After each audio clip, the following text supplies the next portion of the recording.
మీరు మీ అభిమాన shows and serials TV కన్నా ముందు ఈటీవీ విన్ యాప్ లో చూడండి. Download and subscribe to ETV win app. 99 రూపాయలు మాత్రమే.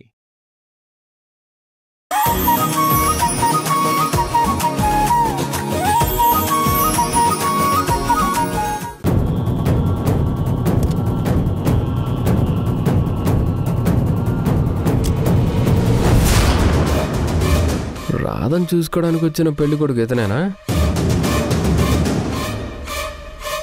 చూడ్డానికి పర్వాలేదే, బాగానే ఉన్నాడు. అడ్రస్ కోసం వెతుకుతున్నాడంటే ఖచ్చితంగా ఇతనే అయి ఉంటాడు. ఎక్స్క్యూజ్ మీ, మీకేమన్నా అడ్రస్ కావాలా?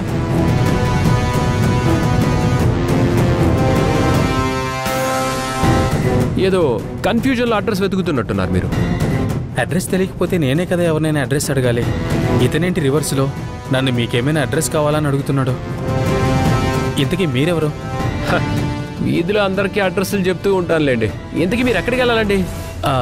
ఇక్కడ దేవకి వాసుదేవ్ గారు వాళ్ళు ఉన్నారు. వాళ్ళకి ఎడ్యుకేషన్ ఇన్స్టిట్యూట్స్ ఉన్నాయి కదా. అంటే ఇతనే అనుకుంటా అమెరికా పెళ్లి కొడుకు. దేవకి వాసుదేవ్ గారి ఇల్లు అసలు ఇటువైపు కాదండి. మరెక్కడా? అది ఒక 4 వీధుల తర్వాత ఉంది. ఉండండి, అది ఇక్కడి నుంచి ఒక 4 వీధుల అవతల ఒక గుడి ఉంటుంది. దానికి ఆనుకునే ఒక పోల్ కూడా వస్తుంది. దాని పక్కన సందులోకి వెళ్తే 1 2 3 4 5 6 ఇల్లుల తర్వాత ఒక 3వ గేట్ పక్కన ఒక కిరాణా షాప్ ఉంటుంది. ఏది ఆ కిరాణా షాప్ ఉంది కదా, ఆ కిరాణా షాప్కి ఎదురుకుంటా సందులో 1 2 3 మూడో గల్లీలో 6వ ఇల్లే దేవకి వాసుదేవరావు గారి ఇల్లు. అడ్రస్ క్లియర్గా చెప్పాను కదా, మీకే కన్ఫ్యూజన్ లేదు కదా? అదేనండి, ఇక్కడ నుంచి 2 వీధులు అవతల అక్కడ గుడి ఉంటుంది. 2 కాదు 4. యా 4. తర్వాత టెంపుల్ ఉంటుంది. అక్క నుండి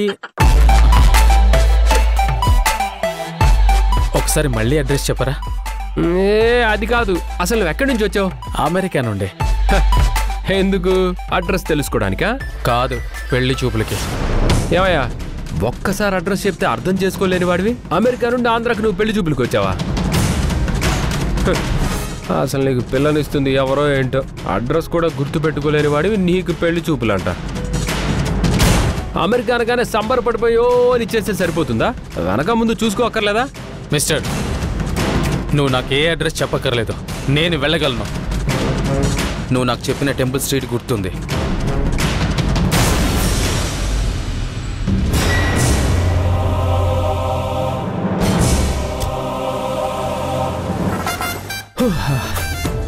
వెళ్ళరా రే, నువ్వు టెంపుల్ స్ట్రీట్ కనుక్కొని నువ్వు అడ్రస్ ఎత్తుక్కునేసరికి నీకు అమెరికా ఫ్లైటే టైం అయిపోతుంది. నా రాధని పెళ్లి చేసుకోవడానికి వస్తావరా నువ్వు?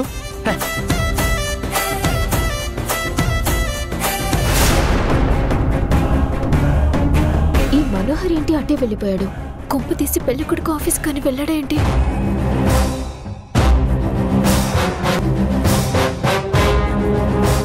మనోహర్, రాధా, నీ కష్టాలన్నీ తీరిపోయాయి. నీకోసం వచ్చిన అమెరికా పెళ్లి కొడుకుని పంపించేశాను. ఇక నీకే భయం లేదు, నేనున్నాను కదా, నేను చూసుకుంటా. నువ్వేం కంగారు పడకు, ఓకేనా?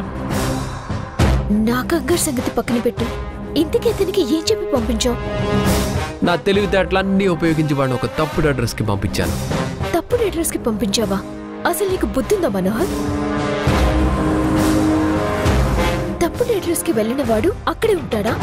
మళ్ళీ కరెక్ట్ అడ్రస్ వెతుక్కుంటే ఇక్కడికి వస్తాడు కదా.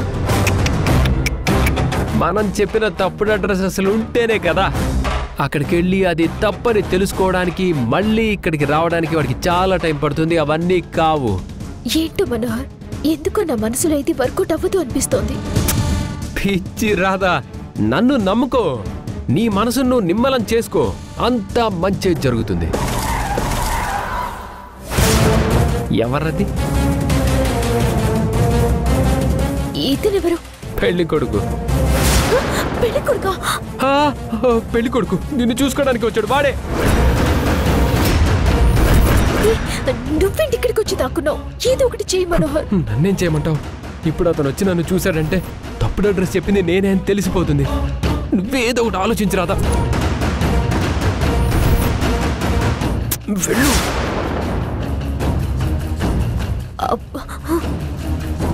మేడం. ఏంటి రాధా, ఎందుకంత కంగారు పడుతున్నావు? మేడం అది చెప్పు, పర్వాలేదు. మేడం, ఒక వ్యక్తి పెళ్లి చేసుకుంటాడంట. ఐఎమ్ నాట్ ఇంట్రెస్టెడ్ అని చెప్పు. పైగా నాకు పెళ్లి కూడా అయిపోయింది. అయ్యో మేడం, నన్ను పెళ్లి చేసుకుంటాడంట. నీకు కూడా పెళ్లి అయిపోయింది కదా? అదే మేడం, ఆ విషయం అతనికి ఎంత చెప్పినా అర్థం అవడం లేదు. రోజు వెంటపడి ఏడిపిస్తున్నాడు. మరి ఎలా? నేనప్పటికే చెప్తూనే ఉన్నాను మేడం, నేను దేవకి మేడం వాళ్ళ ఇంట్లో ఉంటున్నాను. అక్కడ తెలివైన బలమైన ఒక చిన్న మేడం మాధవి గారు ఉంటారు. ఆవిడకి గాని నేను ఈ విషయం చెప్తే నీ కాళ్ళు కీళ్ళు విరిచేస్తుందని హెచ్చరించాను మేడం. ఆయన అతను వినకుండా మాధవినా మట్టి కట్టనా, నన్ను ఎవ్వరూ ఏమీ చేయలేరు, నేను చాలా స్ట్రాంగ్ అంటూ ఇప్పుడు సరాసరి మన ఇంటికి వస్తున్నాడు. నాకు చాలా భయంగా ఉంది మేడం. ఎలాగైనా సరే మీరే కాపాడాలి. మీరే నా పైవాన్. నేను చూసుకుంటాను. అక్కడ ఏం జరిగినా నువ్వు కంగారు పడకో.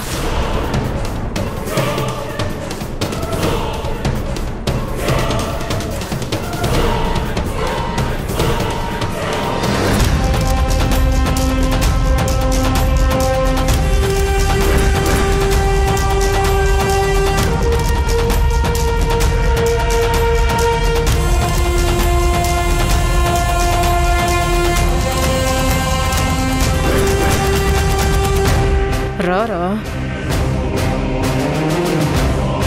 Excuse me. ఏంటి? దేవకి మేడం ఇల్లు ఇదే. ఏం కావాలి? ఇక్కడ రాదా అని.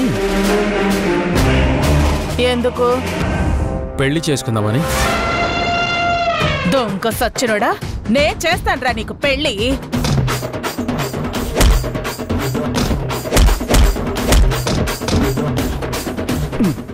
కొట్టండి, బాగా కొట్టండి, లేదంటే నా రాధనే పెళ్లి చేసుకుంటానంటాడు వీడు. అయ్యో అమ్మా అమ్మా, ఎందుకు కొడుతున్నారు మీరు? ఎవరండి మీరు? అయ్యో అయ్యో, కొట్టకండి. రే రే రే, నువ్వెవర్రా ముసిగేసుకొని కొడుతున్నావు? రే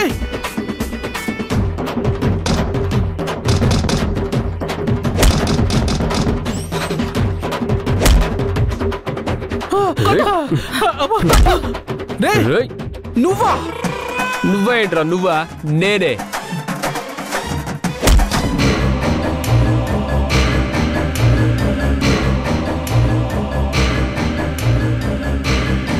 అయ్యో మేడం వస్తున్నారు.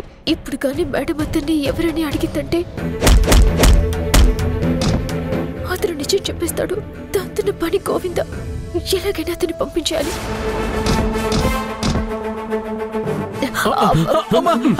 రాధగారు, మీరు ఎంత కొట్టినా కూడా మళ్ళీ రాదంటావా? మనోహర్, మేడం మేడం వస్తున్నారు. మేడం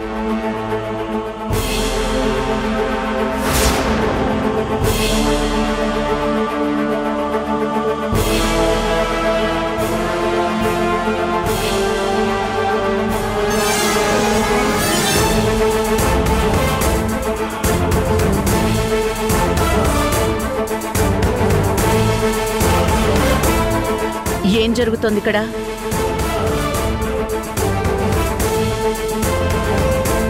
ఎవరితను? ఎందుకిలా అయిపోయాడు? అంతా అయిపోయింది. ఈ రోజుతో నా చాప్టర్ క్లోజ్. ఎవరు బాబు నువ్వు? ఏం కావాలి?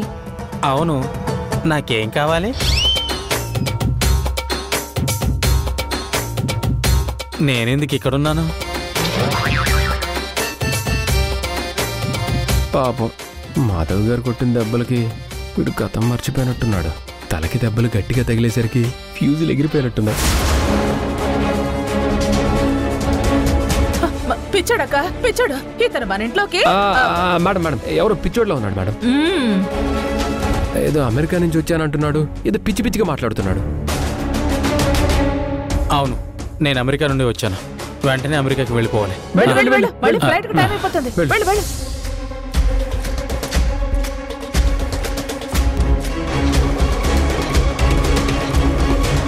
సరే, అందరూ వెళ్ళి పని చూసుకోండి.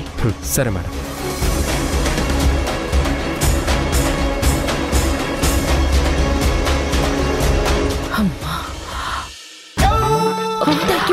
Thank you so much madam. ఓహో, ఏంటి మేడం మీరు, అసలు మీలో ఇంత ఫైర్ ఉందని నేను ఎక్స్పెక్ట్ చేయలేదు. Super madam, super. అసలు ఎలా ఇదంతా ఎలా ఎలా ఈ ఇంటిని, ఈ ఇంట్లో వాళ్ళని కాపాడటం నా బాధ్యత.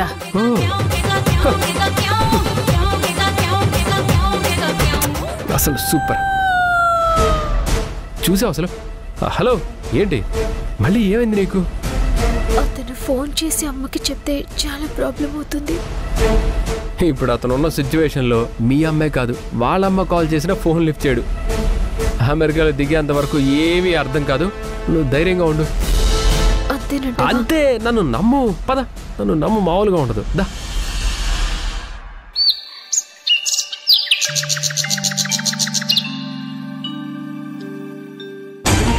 అమ్మో అమ్మో, 2 రోజులైంది కిందకెళ్ళి.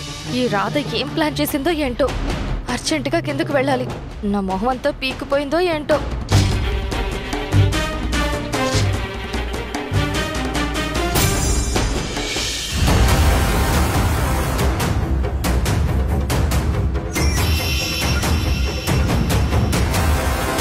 అమ్మయ్యా, బానే ఉన్నాను. ఈ రాధ ఏం చేస్తుందో ఏంటో.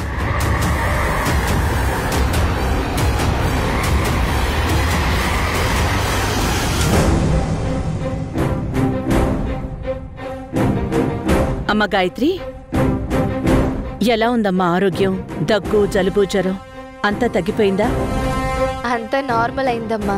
ఇప్పుడంతా బానే ఉంది. ఈ ఒక్కరోజు కూడా గదిలో రెస్ట్ తీసుకుని ఉండాల్సింది కదమ్మా. ఎందుకు బయటకొచ్చావు?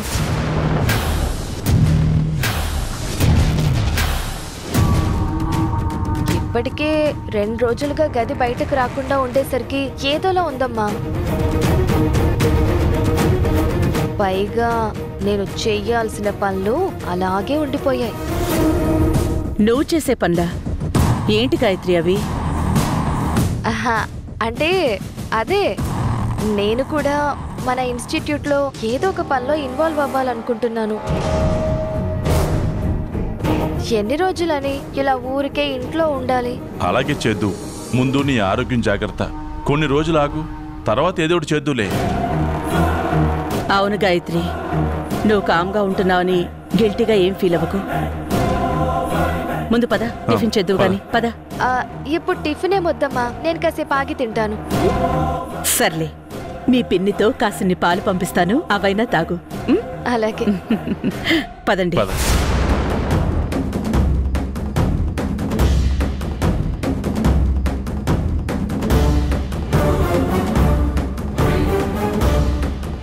2 రోజులుగా నేను కనిపించకపోయేసరికి ఫుల్గా ఎంజాయ్ చేసినట్టున్నావు. కానీ నేనిప్పుడు బయటకొచ్చాను కదా, ఇక నుంచి నిన్ను ఈ ఇంటి నుండి బయట గెంటేయడమే పనిగా పెట్టుకుంటాను. సమరానికి సిద్ధంగా ఉండు. ఎన్ని ఆయుధాలు సిద్ధం చేసుకుంటావో చేసుకో, కానీ ఈసారి విజయం మాత్రం నాదే.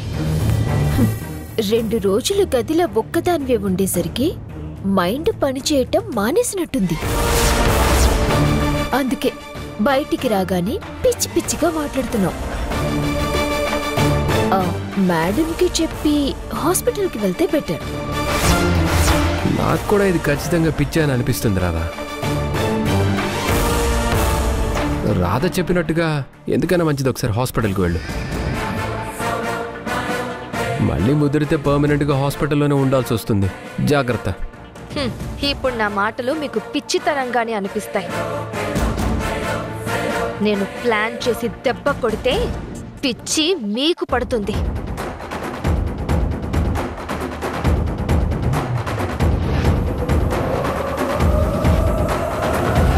గాయత్రి, అమ్మ గాయత్రి, ఇదిగో అమ్మ పాలు. థ్యాంక్ యూ పిన్ని.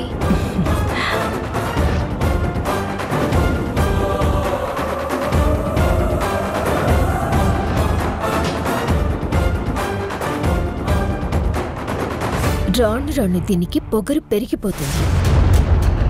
ప్రూఫ్స్ లేకుండా ఏమీ చేయలేమన్న ధైర్యమే ఆ సత్యని అలా చేసింది రాధా. అయితే ఆ ప్రూఫ్స్ మనమే తయారు చేద్దాం మనోహర్. ఎలా? నాకు మాత్రమేం తెలుసా, ఆ సమయానికి దేవుడు ఏదో ఒక ఐడియా ఇస్తాడు. ఈ రాధ కూడా కొన్నిసార్లు అస్సలు అర్థం కాదు.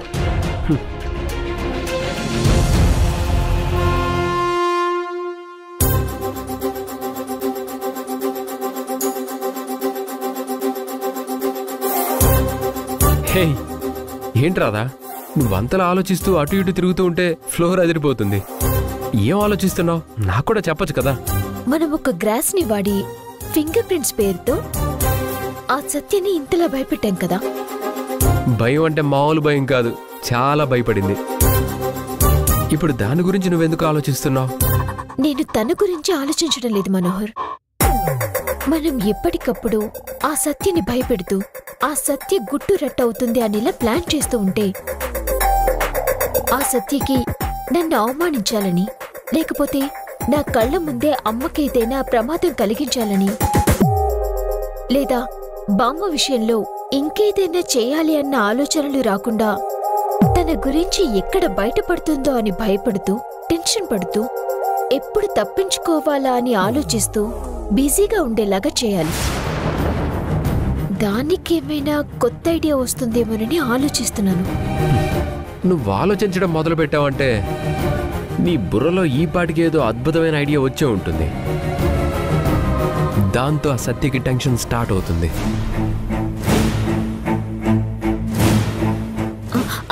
ఐడియా వచ్చింది మనోహర్. ఏంటి రాదా అది? ఇక్కడ కాదు, ముందు స్టోర్ రూమ్ కి వెళ్ళాలి. స్టోర్ రూమ్ కా? ఎందుకు? చెప్తాను రా. అరే రాధా, అరే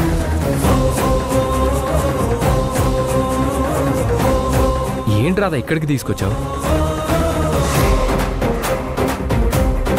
ఏం వెతుకుతున్నావు?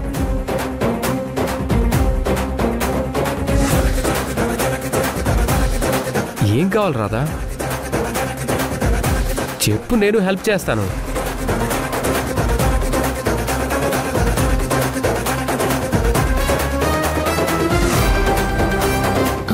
కనిపించింది. ఏం కనిపించింది? ఇది ఇది కనిపించింది. ఇప్పుడు దీంతో ఏం చేస్తావు? చెప్తాను, ఫాలో. ఏం చెప్తుందో ఏంటో.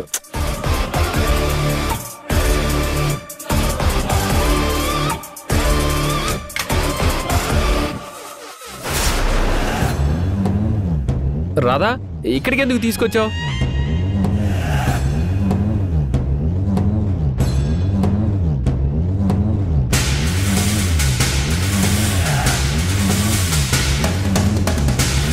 అర్థమైందా?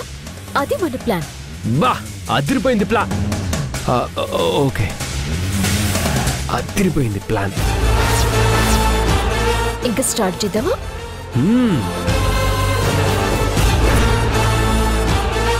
ఏంటి రాదా, చిన్నపిల్లలు బొమ్మతో ఆడుకున్నట్టు నువ్వు బొమ్మతో ఆడుకుంటావేంటి?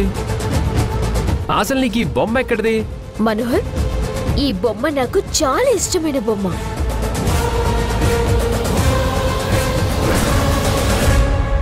అసలు నువ్వు ఇంత పాత బొమ్మను ఎందుకు కొన్నావు రాదా? మనోహర్, నన్ను ఏమైనా అను, భరిస్తాను, కానీ నా బొమ్మని మాత్రం ఏమీ అనకు. ఎందుకంటే ఈ బొమ్మ చిన్నప్పుడు నా కోసం మా అమ్మ నాన్న ప్రేమగా తీసుకొచ్చిన బొమ్మ. నేను చిన్నగా ఉన్నప్పుడు ఈ బొమ్మ లేకుండా అస్సలు ఉండేదాన్ని కాదు. తింటున్నా పడుకుంటున్నా 24 గంటలు ఈ బొమ్మ నాతో ఉండాల్సిందే. అలాంటి బొమ్మ ఈ రోజు నాకు స్టోర్ రూమ్ లో కనిపించింది. దీన్ని చూడగానే నా మనసంతా ఏదోలా తయారైంది. కరెక్టే కరెక్టే, నీ ఎమోషన్ నాకు అర్థం అవుతుంది రాదా.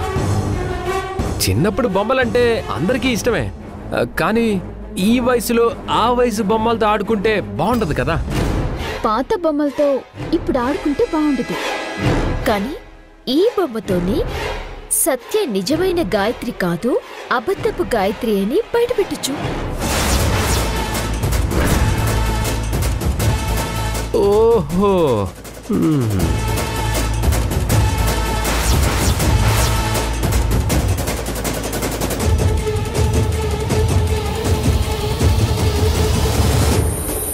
ఈ బొమ్మతో సత్యని గాయత్రి కాదు అని నమ్మించి నువ్వే నిజమైన గాయత్రి అని చెప్పి అందరికీ ఇప్పుడు ప్రూవ్ చేస్తావా? ఓకే, అది ఎలా రాదా? మనోహర్, ఈ బొమ్మ అంటే ఈ బొమ్మ కాదు. మరి బొమ్మతో నా నిజ స్వరూపాన్ని బయట పెడుతుందా? అదేలా? బొమ్మలు ఏమైనా మాట్లాడతాయా? ఈ రాత ఆలోచన ఏంటి? చెప్తాను, వెయిట్ చేయి. ఎందుకు అంత తొందర? బా చెప్పు రాదా. స్టోర్ రూమ్ లో నాకిష్టమైన చాలా బొమ్మలున్నాయి. అవి ఎప్పుడెప్పుడు ఎవరెవరు ఎక్కడి నుంచి తెచ్చారో నాకు బాగా గుర్తు. నేను వాటికి పేర్లు కూడా పెట్టేదాన్ని. వాటిని వాటి పేరుతోనే పిలిచేదాన్ని. ఇప్పుడు ఆ స్టోర్ రూమ్ లో ఉన్న బొమ్మలన్నీ తీసుకొచ్చి అమ్మా నాన్నల ముందు పెట్టి ఆ సత్యాన్ని కూడా పిలిపించి అక్కడున్న బొమ్మలని మా ఇద్దరిలో ఎవరు గుర్తుపడతారో, ఏ బొమ్మని ఏ పేరుతో పిలుస్తారో చెక్ చేయమని చెప్తా. అప్పుడు సత్యకి ఈ బొమ్మల గురించి ఏమీ తెలియదు కాబట్టి ఖచ్చితంగా తను చెప్పలేక తెల్ల మొహం వేస్తుంది.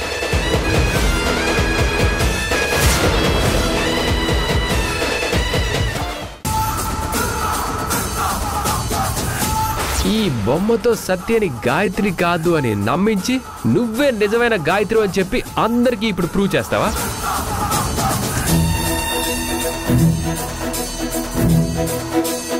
నేను మాత్రం అన్ని బొమ్మల పేర్లు, అవి ఎవరు ఎక్కడి నుంచి తెచ్చారో చెప్తాను.